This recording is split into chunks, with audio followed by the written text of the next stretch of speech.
Our next speaker would be known to quite a few of you, but not as much perhaps as Brad Pitt, but similar sort of physique and style. Mike Daub, for those that don't know, was named Western Australian of the Year this year. He's a great Australian. He's of British stock, and he's worked on tobacco for 45 years and other aspects of public health advocacy. As I mentioned today, he's been a marvellous tactician and strategist in public health. He's skilled at working with the media, with politicians, with other health professionals. In his career, he's also been Director General of Health in Western Australia, and more recently, Professor of Health Policy, I think it was, Mike, at Curtin University for a number of years. I'll just say one anecdote about him. For those of you who saw Darkest Hour, anybody see Darkest Hour? The wonderful film about Britain in 1940, where Britain was on its knees pretty well, and there was a conflict in the government about who would succeed Neville Chamberlain, and the contest was essentially between Lord Halifax and Winston Churchill. And because the Labor Party at the time said they weren't going to work with Halifax, that Churchill got the job. And then, as you say, all the rest is history. The interesting thing about that was that Halifax eventually became Chancellor of Oxford University. And when Mike Daub's father was Professor of Laws at Oxford, he was introduced as a small boy to Lord Halifax. And apparently he didn't show due deference to Lord Halifax. And his parents were very, very cross with Michael for that defiance at the time. But he's been around a while, Mike Daub, as you can see. He assures me that the only political party he ever joined was the Young Conservatives of Britain. But then he got enlightenment and he left and he came to Australia. I won't say more about him. He said not to say too much anyway. But it was a great pleasure, Mike. I'd like you to address this audience. I thank you for coming, and we look forward to hearing what you say. Thank you.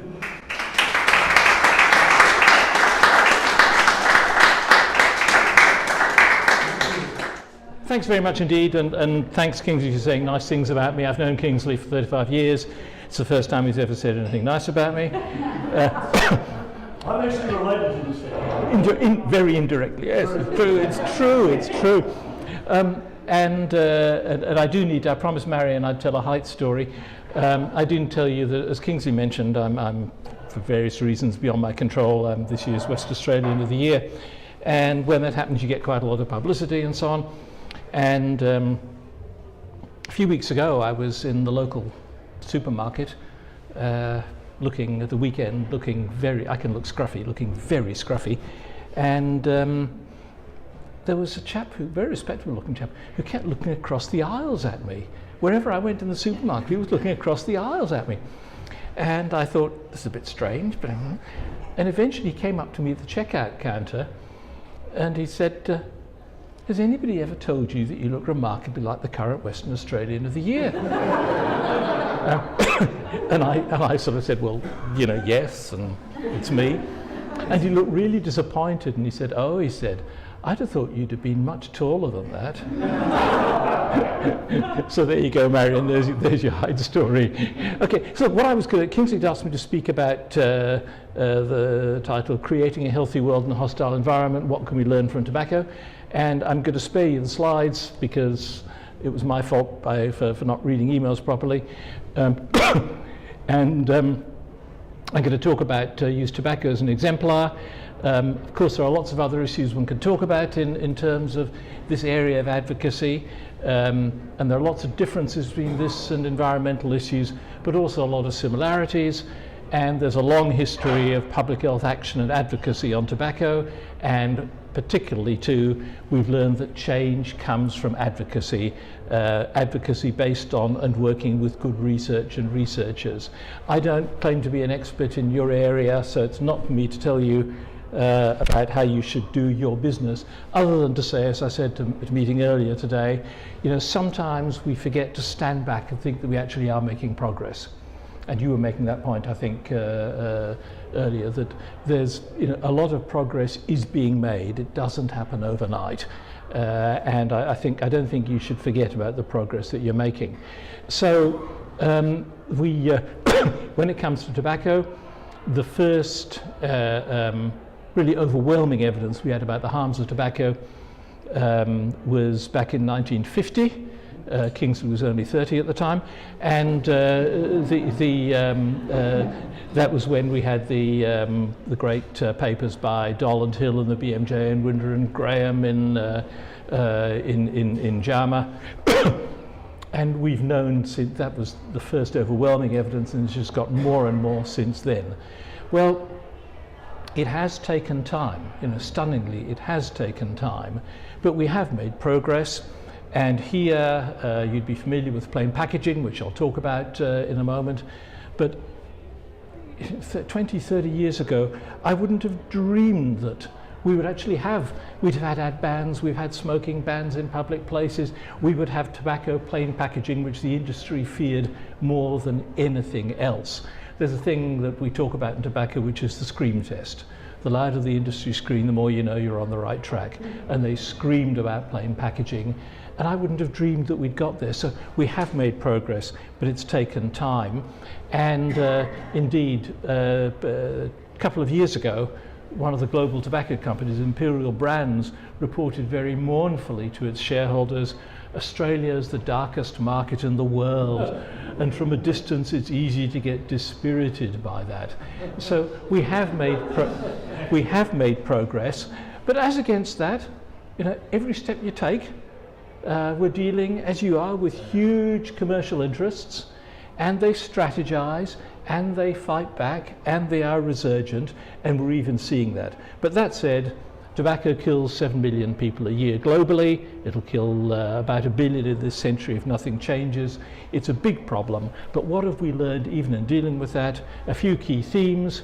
We've learned that advocacy works if it's properly done.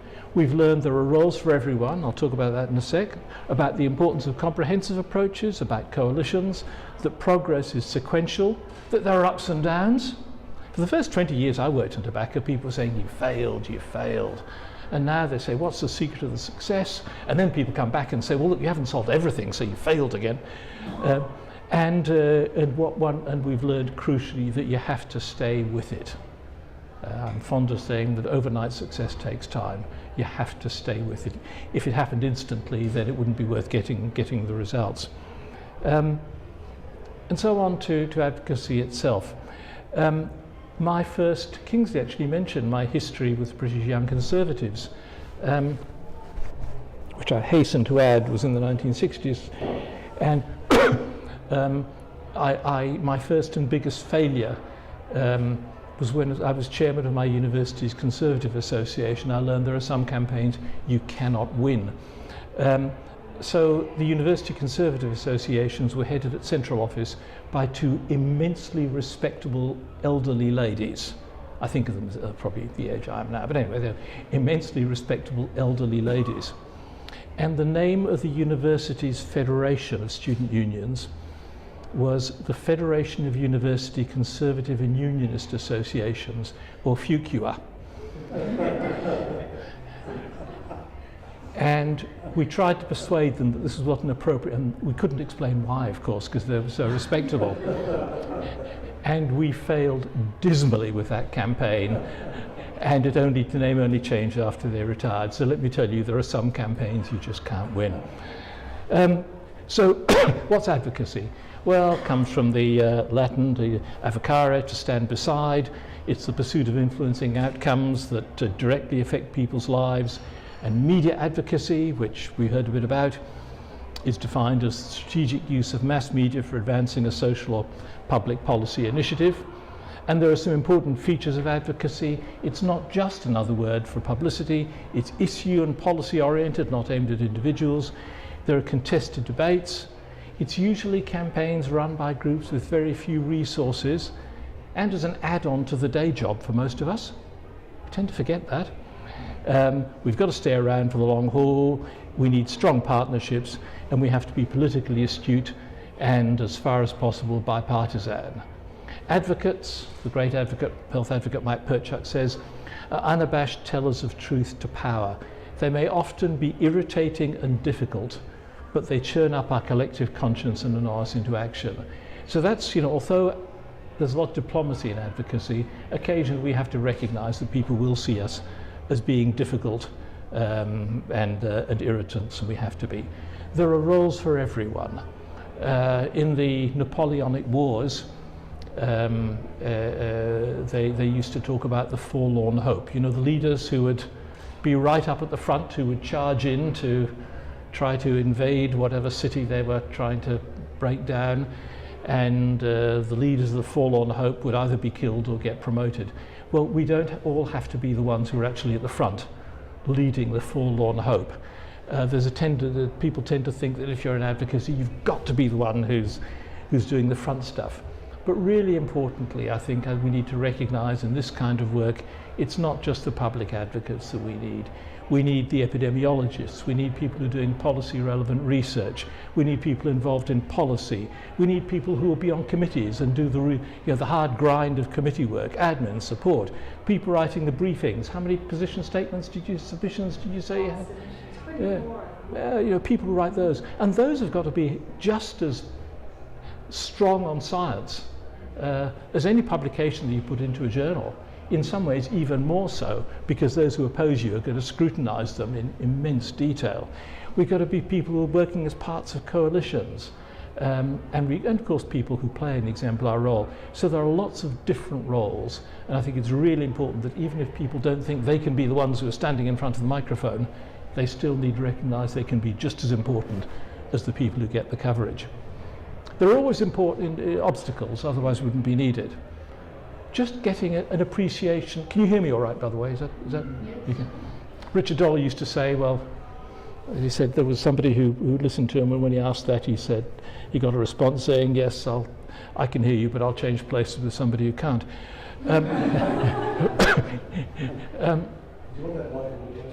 Well, if you can hear me, then that's all right, then I'm right. Okay.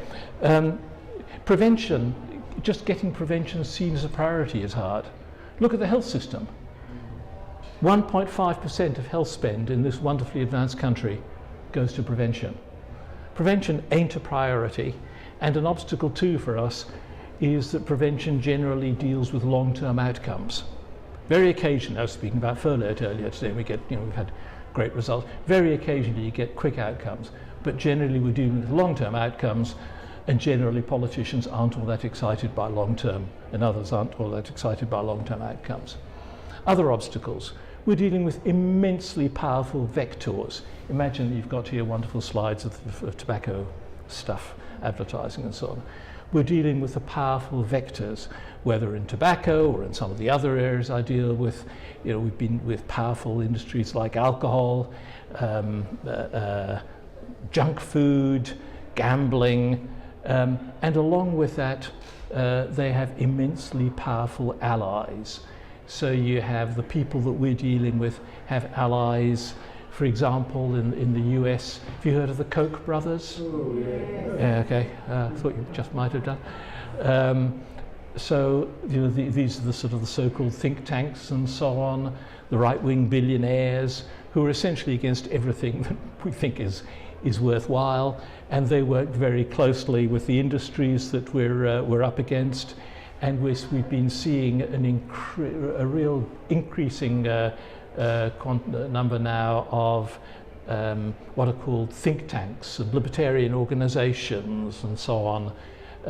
And you trace them all back, and they're all, a lot of them just trace back, funnily enough, to people who were trained by the Koch brothers, worked with them and so on.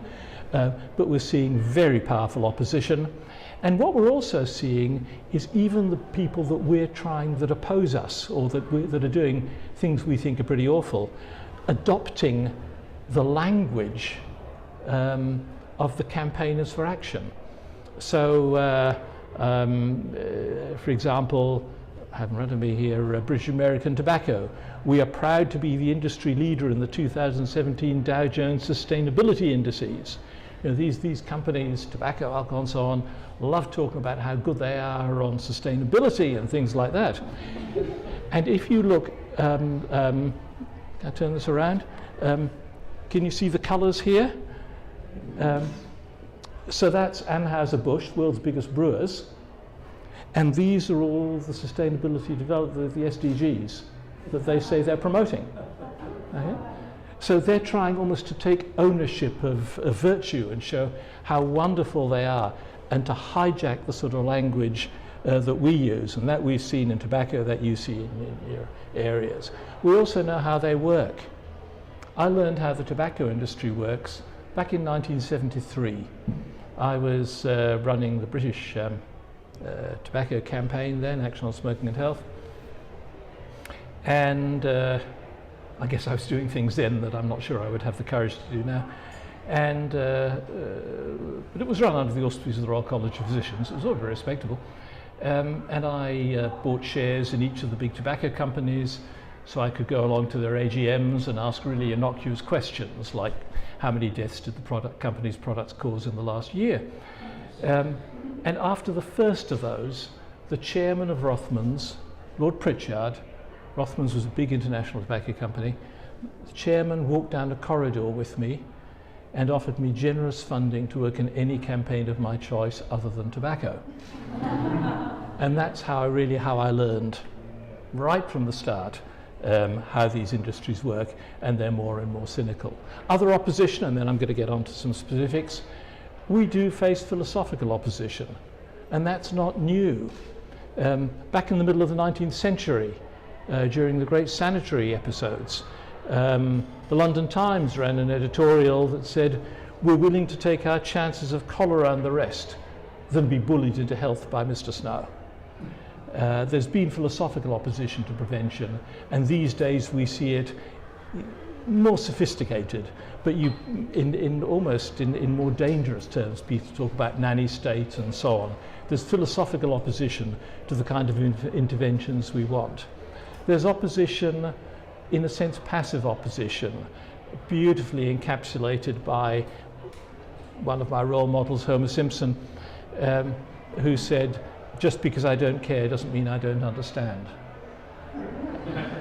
And I think there's a lot to that in some of the people that we're dealing. And those of you who are academics will know a text, will study daily a text by, actually a wonderful text by F.W. Cornford, published in 1908, called Microcosmographia Academica. Yep, all? Yeah, good, yep. It's actually a wonderful spoof on academic politics. And you're convincing. Going to politics. And in that, and Cornford sets out, rules for academic politics and for politics. And one of his principles is the principle of the dangerous precedent, which I can tell you as a public servant does apply. And that is, every public action which is not customary either is wrong, or if it's right, it's a dangerous precedent. It follows that nothing should ever be done for the first time. And although it's lightly put, it's a serious issue. Everything, so much of what we're trying to argue for is doing something for the first time. And whether it's cautious bureaucrats or politicians or people don't like doing things for the first time. And we have what I would describe as other forms of passive opposition, those of our colleagues who should understand prevention and just don't. And don't even lift a finger to support it, and if anything, undermine it, because they see it competing for resources with them. And I have to say to you too, one of the biggest obstacles to advocacy is that it can be hard. And by that I don't just mean it's hard work. It means that if you put your head above the parapet, people will throw things at it. If you're in the public eye, you get abused, you get attacked. I wrote a piece in the MJA about that, to targets and abuse, the price public health campaigners pay. Marion, I'm sure it was a time when you were running things in the MJA. But I think we have to recognise that if we're in the advocacy arena, it is a hard gig and people are going to take shots at us, and we have to expect that, and it's not fun. Now, in terms of specifics about advocacy, the organisations I used to run at Curtin University is the Public Health Advocacy Institute of WA, and if I'll make sure we circulate a link. There's an advocacy in action toolkit, so there's a text, about 40 pages on different forms of advocacy. So I won't go through all the detail of that with you, but please do have a look at that because that really sets out the nuts and bolts of advocacy. And from that, in a sense, I just want to run through what I think of as 10 commandments. My great ancestor Moses came up with 10, so I reckon that's probably good enough. I'll go through them very quickly. Be professional, coalitions and consensus, know what you want, clear communication, work with and understand politicians, work with bureaucrats at all levels, work with the media, be innovative, identify the opposition and oppose it, and doctors and health professionals can make a difference. So in terms of be professional, so important. Advocacy isn't amateur night. It's not a case of walking in and taking your shoe off and thumping it on a politician's table. We have to be absolutely professional about advocacy because we are dealing with professionals and they expect us to be professional in our work. Coalitions, absolutely critical. They don't all have to be active members of the coalition. You had comments from Fiona Stanley, and Fiona and I chaired a coalition of organisations on alcohol and youth, 40 odd members. Kingsley's the president of the Australian Council on Smoking and Health, 40 member organisations. 43, sorry. Yeah. They don't all show up at meetings, but they've signed up to the objectives, they are part of the coalition. You don't ask them for help 3 times a day before meals, just when it's really important. They can get brought into play, and decision makers are impressed by them, by the coalitions. The coalitions can work closely together, and it's tremendously important that while the people you're trying to influence may see you as the front people, if you like, knowing that you've got those coalitions around you, those other member organisations, really does make a difference. Important issue around those coalitions is that working in coalitions isn't always easy. Some of us aren't always that easy to get on with. We have agreements here and there, but we have to work together because once if we start fighting with each other, then we're not going to influence anybody. And I was telling an anecdote about that earlier. And there are, we can have the substantive coalitions, the formal coalitions, also informal coalitions. In tobacco where I work, just terrific informal coalitions. We know each other. There's not a leaf between us. We work closely together and there is a strong consensus. If you don't have a consensus on what it is that you're seeking amongst the various different organisations, then the opposition will just split you apart. And politicians won't run with it because they need strong support all the way through if they're going to go with a policy. So it's so important to have a consensus. Important to know what you want. Apologies, I'm repeating myself from an earlier talk, but some earlier comments. But I've sat with so many politicians when people would come in and talk with passion about the need for action, but there's no ask at the end of it, or no coherent ask. And the minister would say, well, they didn't know what they wanted, so that's it. Let's go on to next business. So important to know what we want, and so important that we communicate clearly. The slide that I'm saddest I can't show you, well, I will actually show it to you, I'll turn the laptop around. Some years ago, the British government commissioned a terrific academic group called Foresight to put together a strategy on obesity, a clear and doable strategy on obesity. So they laboured for a year or more, And they came up to the government with what was a clear and coherent strategy on obesity. And for those of you who can see it, that's what it looked like. And the people who produced it were terrific and quite rightly proud of their work. But just disastrous as an advocacy document. We need to communicate clearly what it is that we want. We need to understand those we want to influence. And I'm sorry if this sounds a bit preachy, but again, I've been so frustrated at people who are in the advocacy arena but hadn't taken the trouble to learn about governments and politicians, about who does what. So they would come lobbying me as Director General of the State Health Department about what the federal government should be doing. Or they would lobby a month before the budget. Well, budgets are set in stone months, way ahead of that. People who don't understand the different roles of government. If we're lobbying, if we're advocating, one of the lessons we've learned again from tobacco is just to learn the systems, to understand the way politicians think. They think politically. Trust's contingent. But they are driven. They're poll driven. They do think in the short term. It's a mistake to think all politicians are terrible people who are only interested in themselves. They do want what's best by and large for the public good, if it's politically acceptable. They are hugely influenced by media, just hugely influenced by media. And one really positive perspective is that they may be hard to find, but there are some pretty good politicians around. And sometimes you just have to hang in there and wait for the really good politician to come around and be the minister in your particular area. I'll talk in a moment about Nicola Roxon, for example, as health minister. They're there, and don't get too disappointed, because as we've learned federally, if you don't get the right politician instantly, governments change, ministers change, but when you do get the good politician, then you grab them and support them. One thing I've learned from tobacco is about being non-partisan.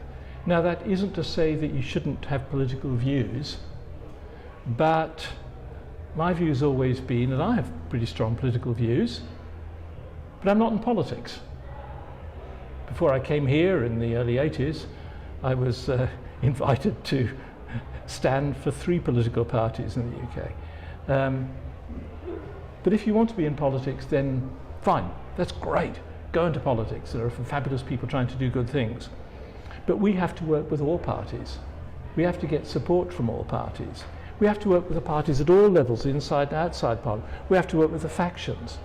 We can be benevolently neutral, but it is important to stay non-partisan. A little story from my time as a DG. There was an organisation, I remember Saturday morning, an organisation which was lobbying the government a few months before the election. And the then government, the state government, was on the nose, and it looked as though it wasn't going to get elected. So this particular charity went public with the leader of the opposition, slamming the government for not giving enough money and generally attacking them. And the minister phoned me, and I happened to know something about them, and I briefed him. I said, A, they're pretty hopeless, but B, they've actually got enough money, and if they'd bothered to return one of 4 phone calls the previous week, they'd have known you were getting more. They were getting more. And I expected the minister to hammer them, and he didn't. He went on television that night and he said, wonderful organisation, greatly respect the work they're doing. And I asked him the next day, I remember I phoned him on Sunday, and I'm going to tone down his language a bit. And I said, why were you so gentle? He said, look, elections around the corner, had to get the story, had to kill the story. This is what you do. You meet them on Monday, you're nice to them, you don't give them a cent, and after the election we'll slit their flipping throats. He didn't say flipping. And there was an issue there about being non-partisan. You know, if you get, and indeed, I might say, the government did win that election.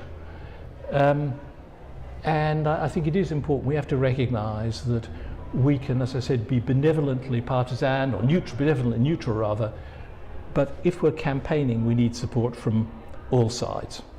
And I'll talk about that in a second in the remaining 4 hours of my talk.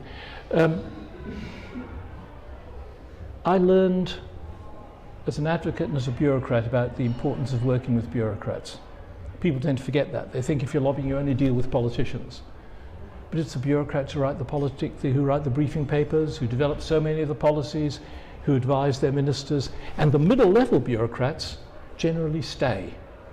And in my early days, campaign days in the UK in the 70s, it was the mid-level bureaucrats who were incredibly helpful to me. This is how you can influence the minister. This is what you should do. Cabinet's meeting on Monday. Make sure you've got a piece in the London Times on Monday morning. You know, those sort of issues. Working with the bureaucrats, tremendously important.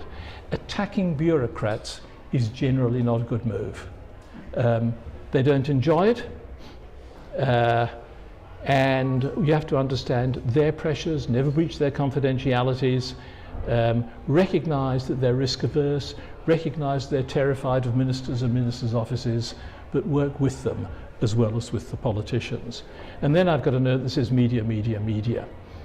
Sir William Osler, great physician, said, 1909, do not dally with the Delilahs of the press. And that's still the view of some, that you don't work with the media, but we have to work with the media.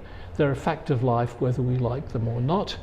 And that doesn't mean, again, that we have to be the ones, all of us have to be ones talking with the media, and working with the media is as a professional as any other part of our work, as your media officer will tell you. But the media are powerful. They influence the community and decision makers. It's a direct route. If you're on the front pages, then every politician is reading that these days, the night before that particular publication comes out. If they see you on television, then you're an important person. Bottom line, you're important. You need to react as well to the media. You need to be there and reactive, as well as being proactive. I'm always chary about talking about being proactive because a while ago, some years ago, a mayor, I better not name him, whose enthusiasm was a bit better than his command of the language, and he was talking to me about physical activity and kids and how we need more of that. And he said, Mike, we've got to help our young people be more procreative. However, with media, we need to be both preactive and reactive. And if we're not in the media, directly or indirectly, we're giving away a key battleground. So the bottom line, almost instruction to anybody working in advocacy, is in that old phrase, be there. Because if you're not in the media, then as far as politicians are concerned, you ain't very important. And that's just the hard reality. That also means getting used to new media, and all that kind of thing. Media, absolutely critical. And there's survey after survey showing just how important politicians think media are. Influential, 98%, and the 2% are lying. So just as it's important to learn about politics, we need to learn about the media, about how they work. Even if you don't like watching Channel 9 or this or that, you still need to know what's happening there. You need to watch, read, listen, surf, and be as professional about the media as they are. So, as I said a bit earlier, that means if you've got a great story, not going to a journalist at 4 o'clock in the afternoon. It means not going out on a day when other things are going to be happening. It just means we've got to be professional about working with the media. We can also be innovative. There are always new approaches to getting our message across. I think my last sort of long ago story is, are you familiar with one of the great British newspapers called The Sun? Their health editor said to me back in 1973, Mike, you're never going to find anything new to say about smoking. Well, we've been finding new ways of presenting the data ever since. And that does distinguish us a bit from, in terms of the media, from academic journals, where a decent journal isn't going to accept something from you if it just says in a very slightly different way what you've been saying before. But the great epidemiologists working on tobacco, Richard Peto or Darcy Holman or Konrad Jamrzyk and others, were always able to find new ways of presenting the data that would give the media a new story. And we found new ways of presenting the data on tobacco over and over and over again. We've been active in advocacy and using that for advocacy. And I won't go through the details of those. I will show you one more picture though, in terms of being innovative. And this is of a promising young surgeon some years ago, showing what was in cigarettes: insecticide, floor cleaner, preservative, paint stripper, and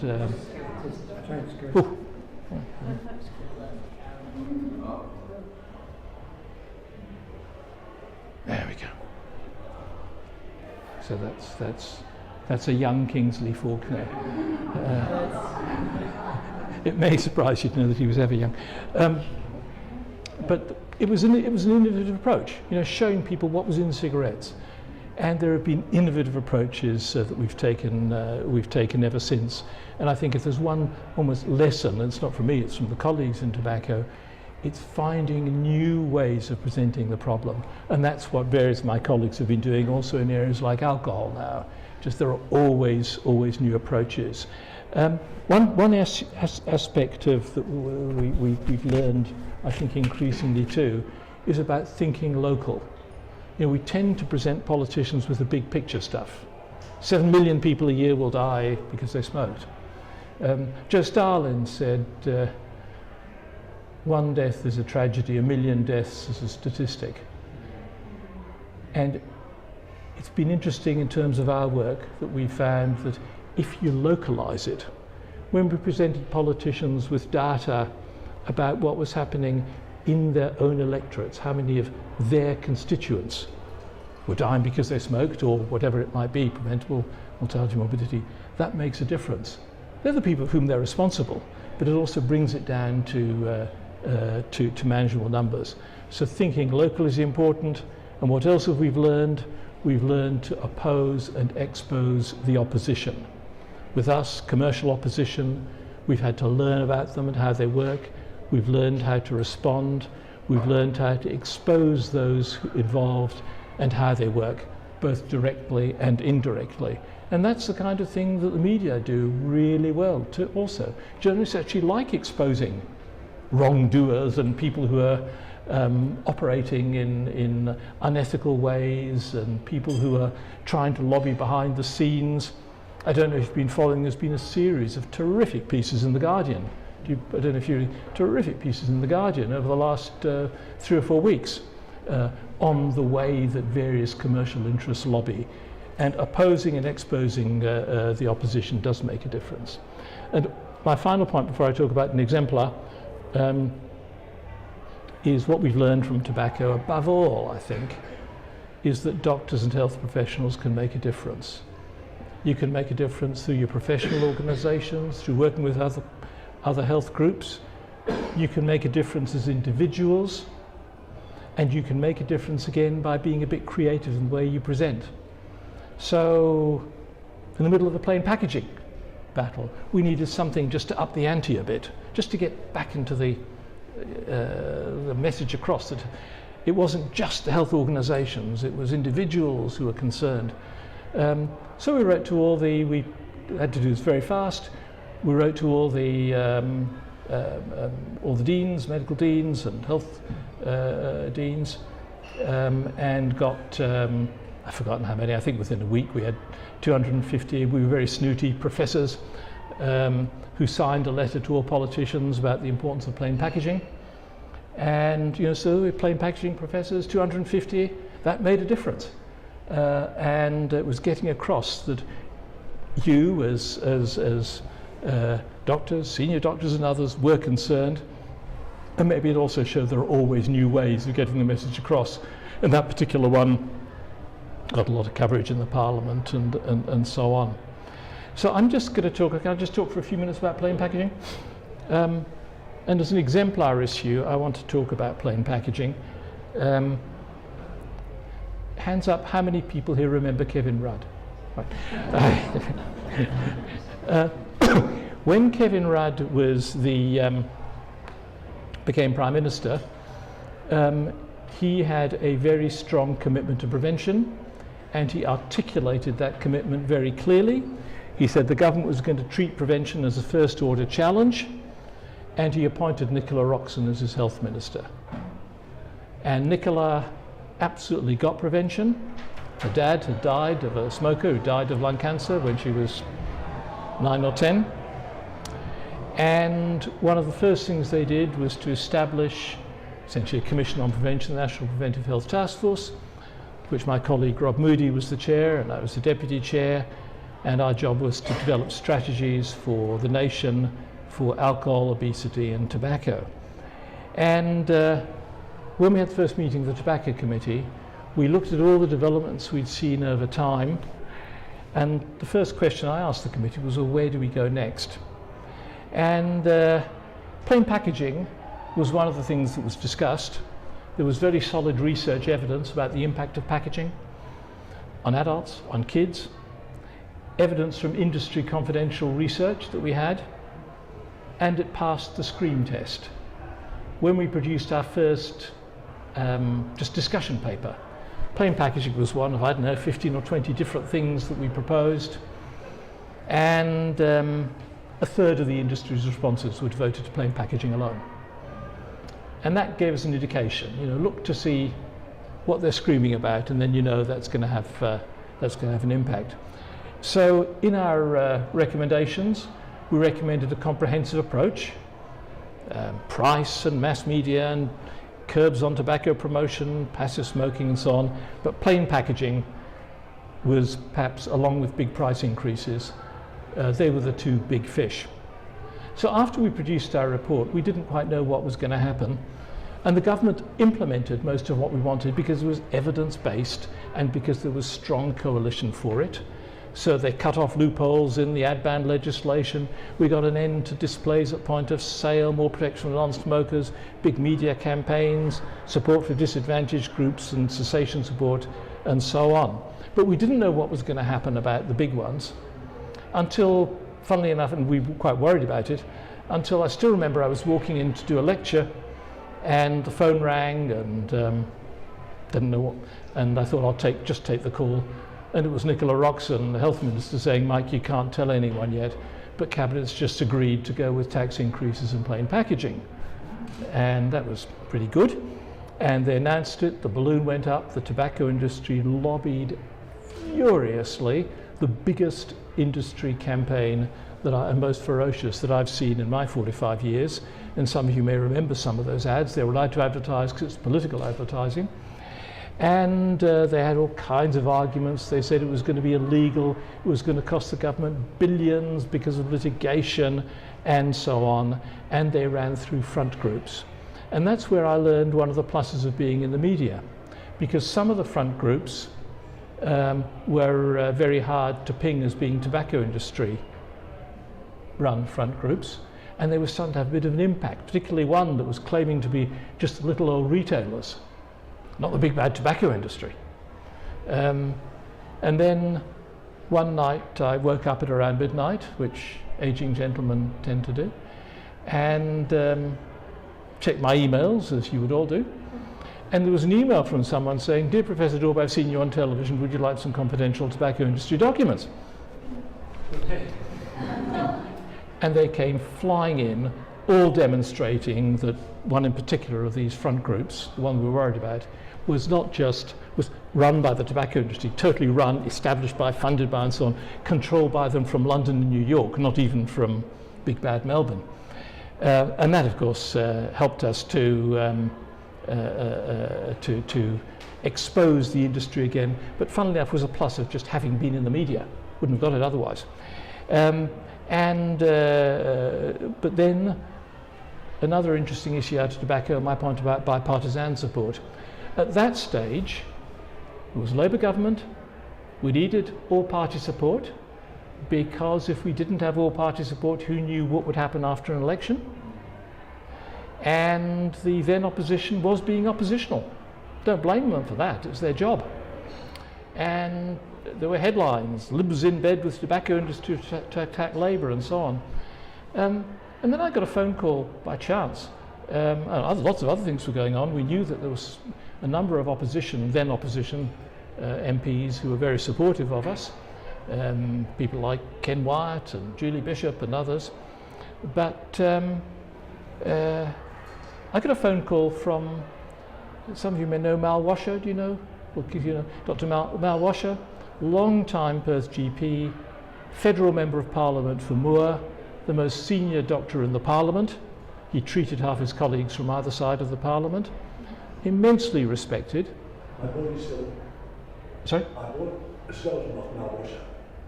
When I was studying medicine in a surgery, I bought a skeleton off Mal Washer. And I've used it when I've spoken with Mal and subsequently. Although he gave me his spine, he still had one left.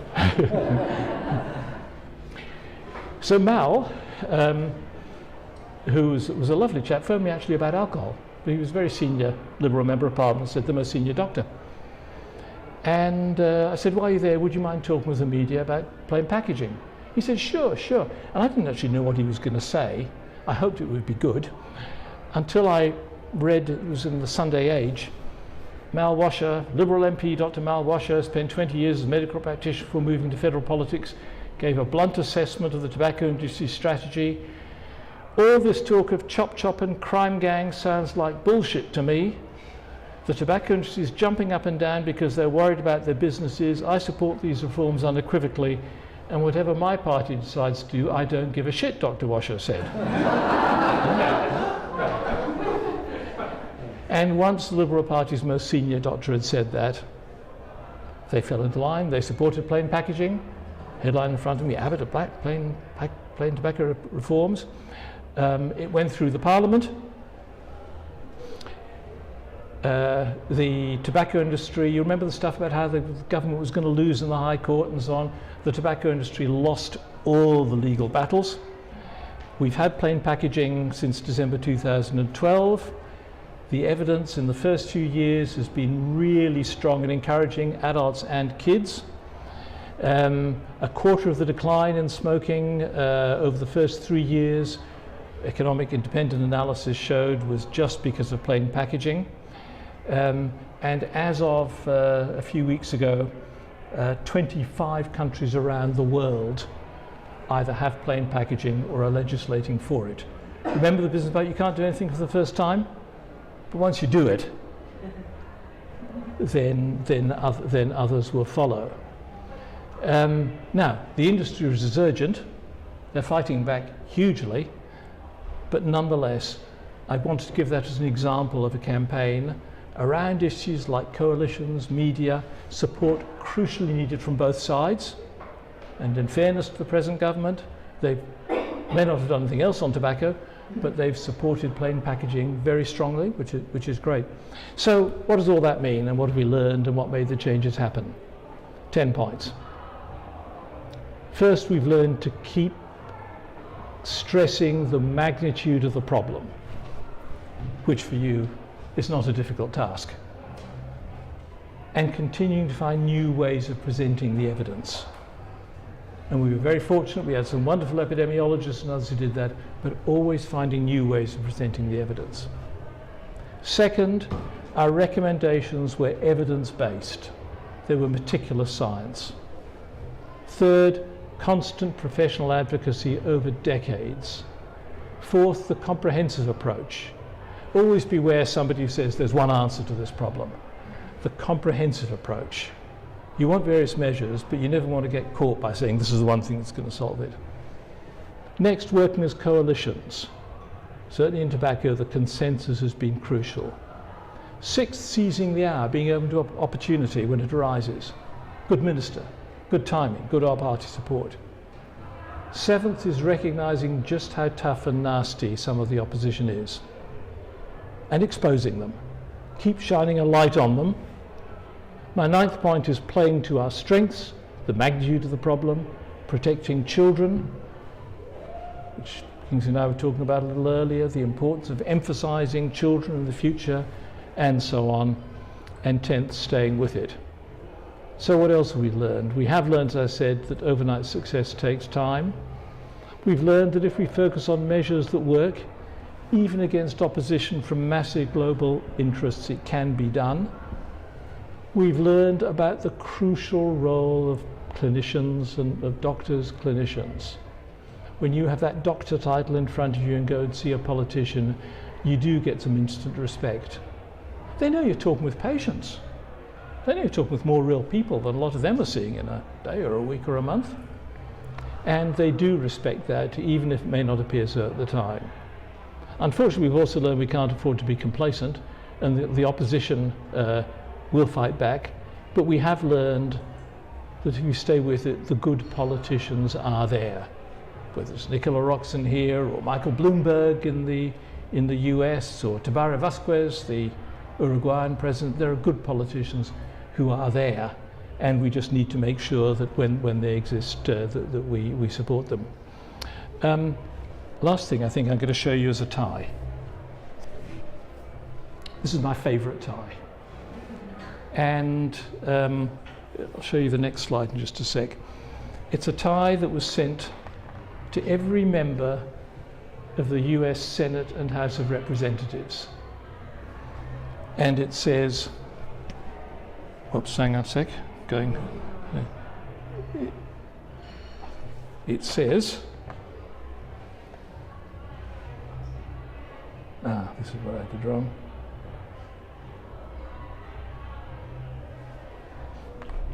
It says, democracy is not a spectator sport. Who sent it to them? I hope you're close enough to read it. The Philip Morris Tobacco Company. So if there's a lesson that we learn from our opposition, it's that democracy is not a spectator sport, and we have to be active. There don't need to be squillions of us, just needs enough to be active. In tobacco, you know, there's a few out there are thousands of us around in advocacy. There aren't.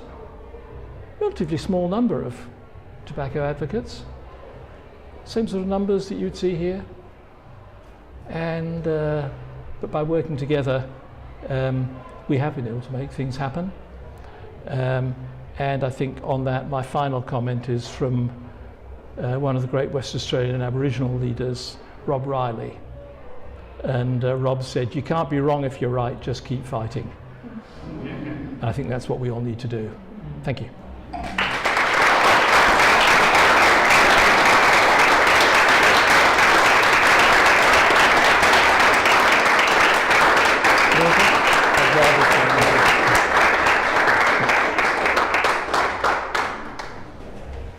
That was marvellous, Michael. Sorry about the slides. It was my fault. No, well, you couldn't read too well, but that's all right. You had a go at my spelling earlier today, so I have to slip that one in. He denied any relationship with me. I saw his son born the day he was born. Some say his son looks more like me than Michael. He's certainly this high, and he's somewhat taller, but I deny any responsibility for that. But we are connected by marriage, so that was marvellous outline of the importance of advocacy, the strategy of advocacy, your own personal journey through advocacy in a particularly important field.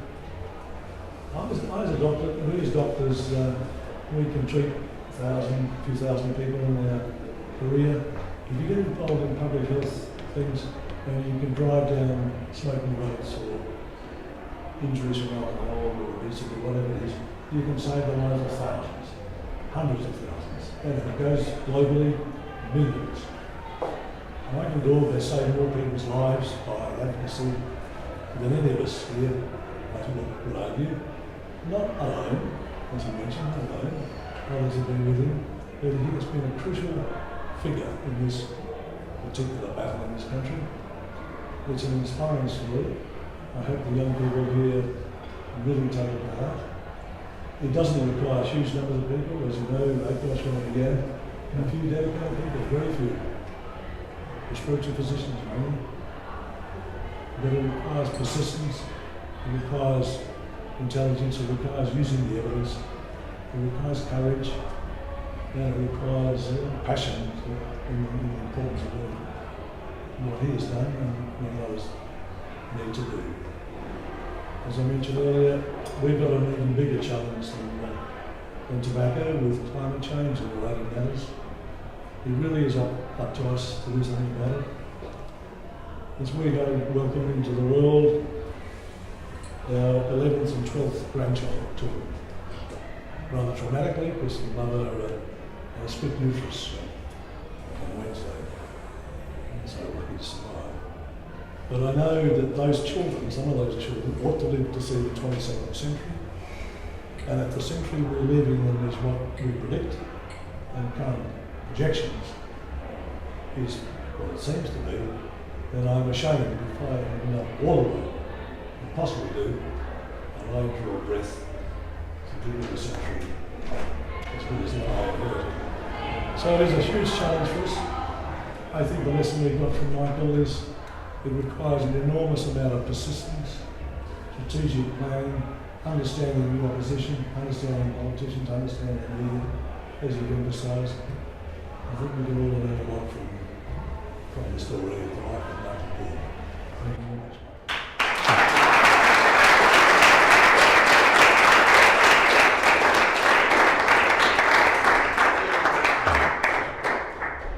Right, hot off the press, a gift from you, label. I'm not sure you read this one. No. Sunrise and Seaweed by Tim Faraday. Thank you. That's great. Thank you.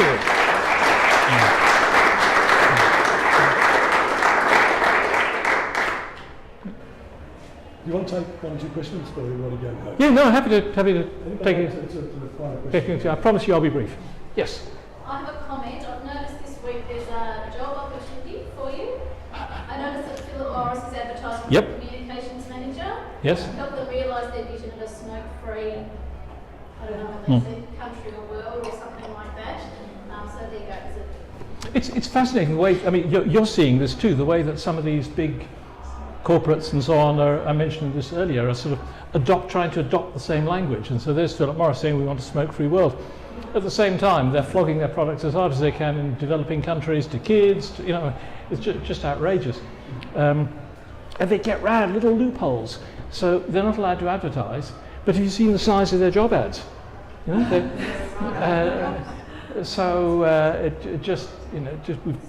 they keep fighting back. New products, all kinds of other things.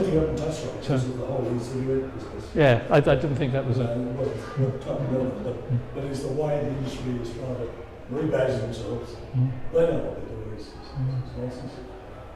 Well, it's nonsense. Trying to get a whole new cohort of young people, entice them to the smoking habit, and then entice them to nicotine addiction, and entice them into the hard stuff. I have no respect for him whatsoever. My father died prematurely because of tobacco-related illnesses and was completely roxins.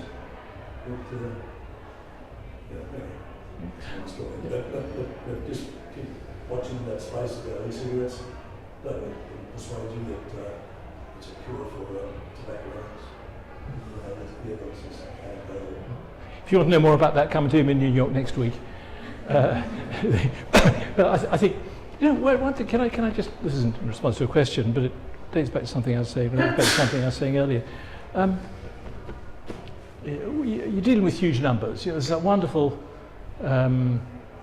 phrase that it's now the motto of the Bloomberg School of Public Health at Johns Hopkins, saving lives millions at a time. And I think when I think of the length of time it's taken on tobacco, and now without being frivolous about age or whatever else, Kingsley, when you, Bruce Armstrong and others sort of took over ACOSH, when you were the Young Turks and took it, that actually was quite a long time ago. It has taken us a while. I think you're moving faster with public understanding on climate change. Now, there are other reasons for that. It's not only doctors, it's various other groups and so on. So I think there's a lot to be, of course there are huge obstacles and so on. But I think there is some scope for some optimism. It may need new politicians, different politicians. It may need different political parties, but new parties, whatever it may be. But I actually think, just in terms of the time of the public understanding, I think you're ahead of where tobacco was. For me, the major themes, obviously, for you, are going to be focusing on what the actions that you need taken, and what the priorities are, and getting those actions. And in a funny way, a bit like plain packaging, with some of those, the things 20 years ago we would have thought, even then we would have thought plain packaging was impossible. Now, what you're after is bigger fish than that. But there are various areas, I think, where one country falls, then other countries will follow. So I wouldn't get too keep fighting away, but I wouldn't get too dispirited that things aren't happening overnight, because as I said, I think you're ahead of us. One more question, Mr. Mike, have you ever faced personal antagonists in your advocacy role? And if so, how have you coped with that? You've had death threats, haven't you? Have I been threatened? I've been sued, I've been followed, I've been attacked in various different ways. There's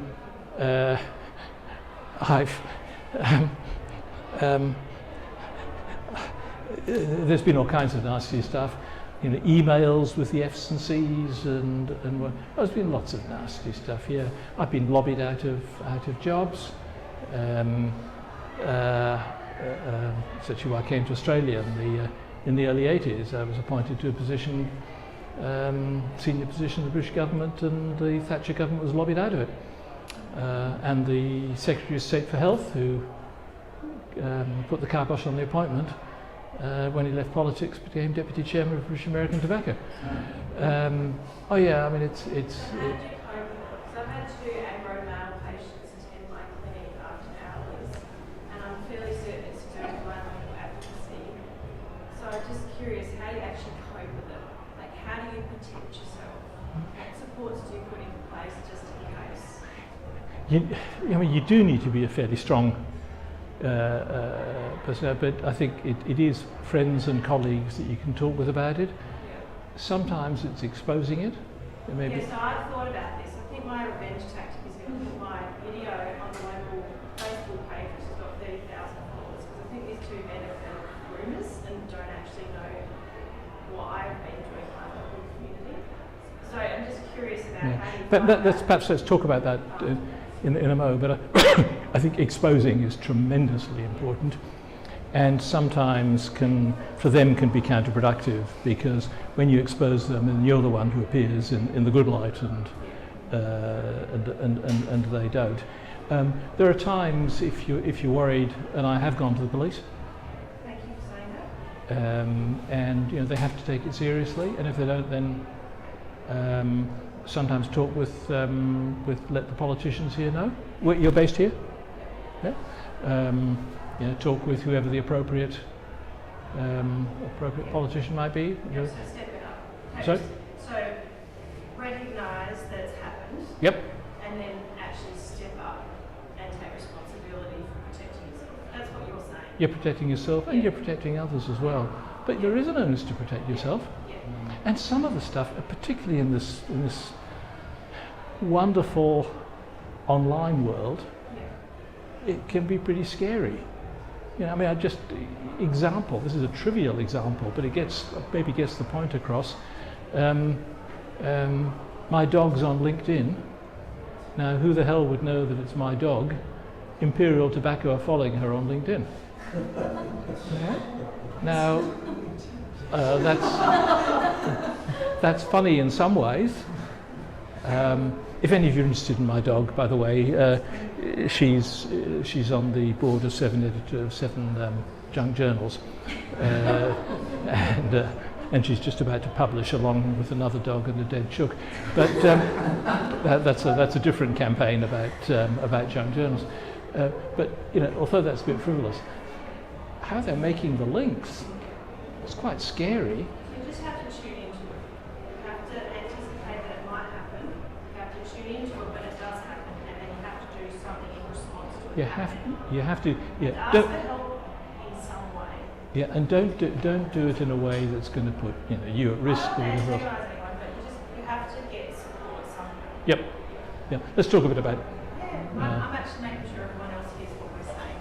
So I'm happy to talk to you, but yeah, it's something you have to anticipate and know Yeah. how to manage. Yeah. And that was the piece I mentioned that I wrote in the MJA about targets was about that.